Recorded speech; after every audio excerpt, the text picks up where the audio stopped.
안녕하세요. 김서정 변호사. 네, 박승배 변호사입니다. 네, 오늘은 저희가 기소유예 처분을 받아낸 보이스피싱 수거책 또는 전달책 사건이라고도 하는데요. 그 사건에 대해서 간략하게 말씀드리는 시간을 갖도록 하겠습니다.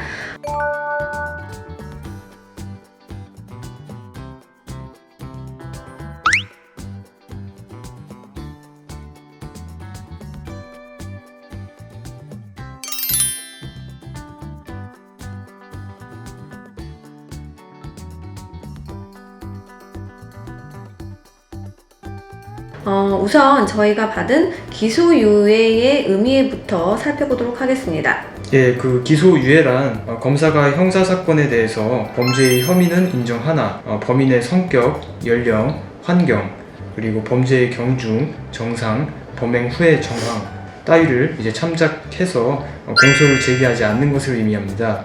따라서 법원에 재판을 받지 않고 검찰 단계에서 사건이 일찍 종결되게 되는 일종의 피의자한테 선처를 해주는 것을 의미합니다. 예, 저희가 기소유예 처분을 받은 이 사건 경위를 설명드리도록 하겠습니다.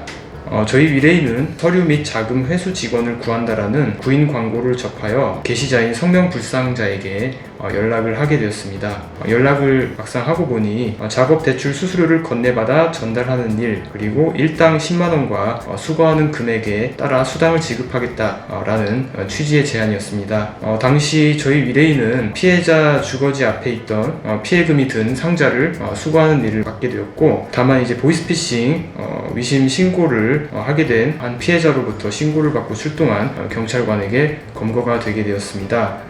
이로써 저희 위레인은 보이스피싱 사기 범행을 용이하게 도와주었다 하여 사기 미수 방조 혐의로 조사를 받게 되었습니다. 저희가 사건의 가담 경위와 사건의 중단 과정을 보니까 우선 제 의뢰인은 조현병을 앓고 있는 자로서 수년 전부터 지속적으로 약을 복용 중에 있었습니다.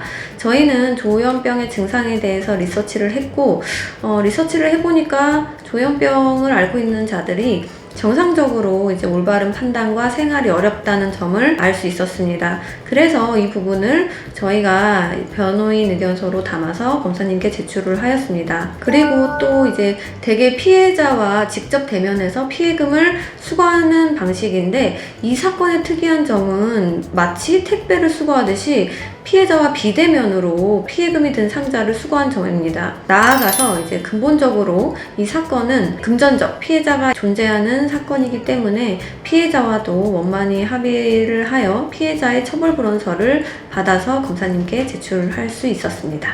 예, 특히 검찰 수사 과정에서 저는 변호인으로서 입회하여 저희 위레인이 진술하는 과정에서 사실과 달리 엇나가는 부분이 발생하지 않도록 최선을 다하여 조력을 다하였고, 검사님께도 위레인이 처한 특수한 사정에 대해서 법률적으로 잘 설명을 드렸습니다. 저희의 이러한 발빠른 대응이 있었기에 검사님께서도 이런 안타까운 사정들을 참작하시어 기소유예라는 불기소 처분을 내려주셨고 매우 보람된 사건이었습니다. 보이스피싱 수거책 사건에서는 대부분 보이스피싱임을 처음부터 확정적으로 알고 가담을 하는 경우가 극히 드물지만, 본인이 몰랐다라고 해서 반드시 무죄가 나오지는 않습니다. 대개 미필적 고의가 인정이 돼서 유죄가 인정이 되는 추세에 있습니다. 다만 저희 의뢰인과 같이 참작할 만한 사유가 있다라면 이러한 점을 변호인이 정리정돈을 잘 해서 그 의뢰인에게 과중한 처분이 내려지지 않도록 변호인으로서 조력을 하는 것이 매우 중요합니다. 그럼 다음 영상에서 또 찾아뵐게요. 감사합니다.